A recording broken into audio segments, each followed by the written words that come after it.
In this week's episode of the 262 Fishing Friday Forum, I'm going to give you 5 tips for fishing with your kids and making sure it's still an enjoyable experience.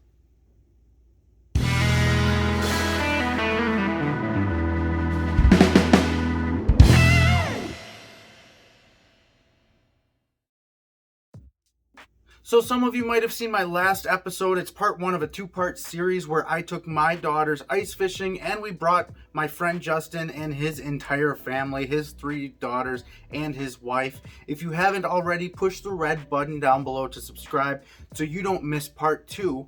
But in this week's episode of the 262 Fishing Friday Forum, I'm giving you tips and suggestions that I've learned over the years for how to make sure my daughters have an enjoyable time while fishing so that they want to come back and do it again. Now, the great thing about taking your family fishing is it can cost as much or as little as you want. You can buy a $100,000 boat, you can buy tons of rods and reels with all the fancy equipment, or you can just go to Walmart or Farm and Fleet or something like that and just get a cheap combo for yourself, cheap combo for your kids. You're spending less than $100 and you're set up for the whole summer just fishing from the shore with the bobber and worms. These are both great options. Of course, the cheaper the better in some cases, especially when you're just getting started. But the point is, these suggestions are for everybody of any budget possible to get your family, get your kids out fishing. So let's get into it.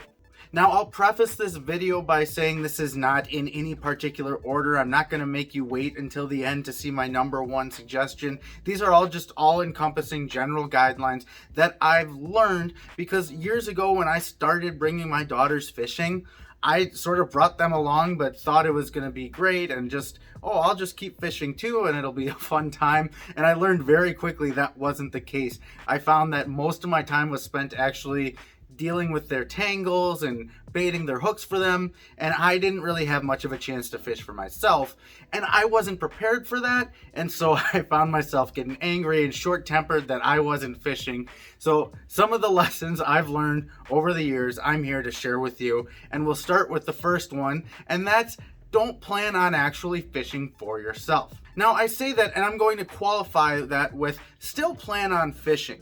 Because one of the best ways your kids can learn how to fish is to actually learn by your example. So if they see you fishing using a certain technique, they might try and emulate that. They might not even realize that's what they're doing, but they might want to learn from watching you. Now, that being said, bring your stuff. Plan on fishing, but at the same time, when I say plan on not fishing for yourself, what I mean by that is go with the expectation that you just won't have time to actually fish because you'll be focused on them.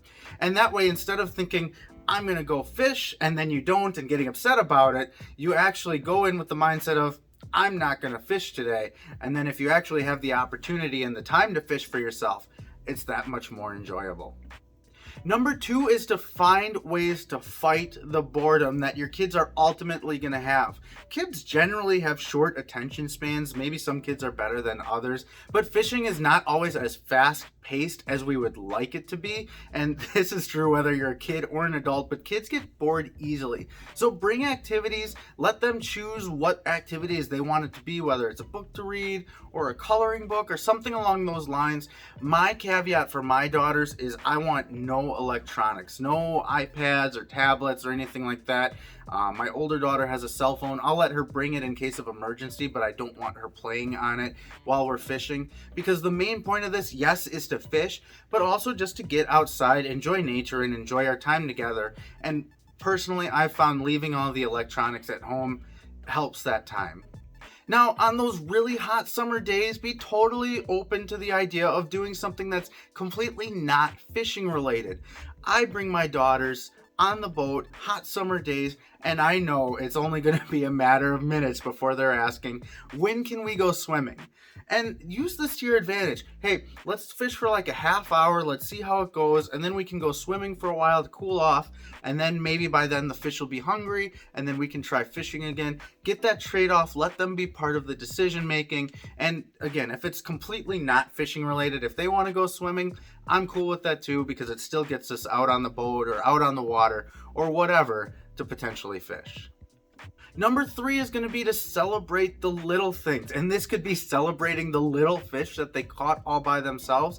But it could also be something as simple as celebrate your kid baiting their own hook if normally they don't like to get their hands dirty. Celebrate them actually taking the hook off of the fish by themselves. Find little things. If your kid has never casted before, celebrate just getting a good cast out there. Really compliment them on some of the simple things that we take for granted as fishing on a regular basis.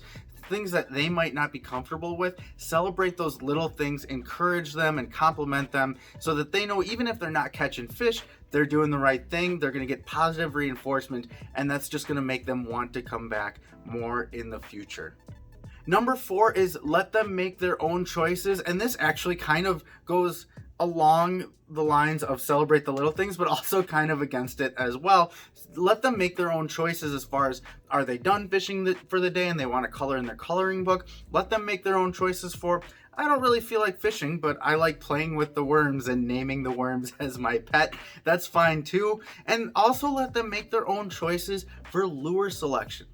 Some of you that have been following my channel for a while know that my daughter's getting ready for ice fishing every year. We make our own set of leaders, and I let the girls design their own leaders using a wide variety of beads. I try not to limit them for if they have, 37 beads on there and they're all like pink and purple. And at the same time, for open water as well, let them choose their lures. Even if it's not something that you think is going to work, at this point, especially if they're younger and they're just getting into fishing, it's not necessarily about them catching fish. It's about them getting the experience, enjoying it. If they want to try some weird, combination of colors that there's no way you think it'll work, let them do it. Because you could set them up with what you think is the right setup and the right color scheme and the right type of lure. And let's face it, we all know sometimes the fish just don't cooperate. But even if you catch a bunch of fish using what you told them to use, I guarantee they're going to remember that one fish that they caught using that weird lure that you never thought would work, but still caught them a fish. And last but certainly not least is just remember to have fun with it. At the end of the day, like I said before, yes, we want them to enjoy fishing. We want them to catch fish. And of course, we want to catch fish ourselves. But at the end of the day, if you're fishing with kids, especially if they're your own kids, the whole goal of all of this is just to get out and have fun together as a family. And I guarantee, even if you don't catch any fish, if your family and your kids go out and enjoy just spending time with you, they're going to want to come back, and that potentially translates to more fishing time for you. I know for a fact my wife, who doesn't really care for fishing, is more than happy to let me go fishing if I bring my daughters with. And so I know if my daughters want to come with, then I'll get more fishing time for myself. Okay, it's a little self-serving, but you know what? It works and it gives me more time out on the water. Alright guys, those are my top suggestions for taking your kids fishing and making it a fun and enjoyable fishing experience for everybody. You guys know the drill right now. Comment down below if you have any suggestions for keeping your kids engaged while fishing, making it an enjoyable experience for them. And as always, maybe you'll have something that I never thought of that's a great idea to keep fishing enjoyable for your kids. Again, make sure you're subscribed. Push the red down below to subscribe. Still on my journey to catch a fish in every lake here in Waukesha County. I'm about halfway there, and I know my videos have been kind of slowing down, but I am still out fishing. I am still working towards that goal. So if you're local to Waukesha County, comment down below what lake you'd like me to fish next, and I'll head there as well. And as always, folks, remember, it doesn't matter if you go around the world or go around the corner, just as long as you go fishing. Thanks for watching, and I'll see you on the ice.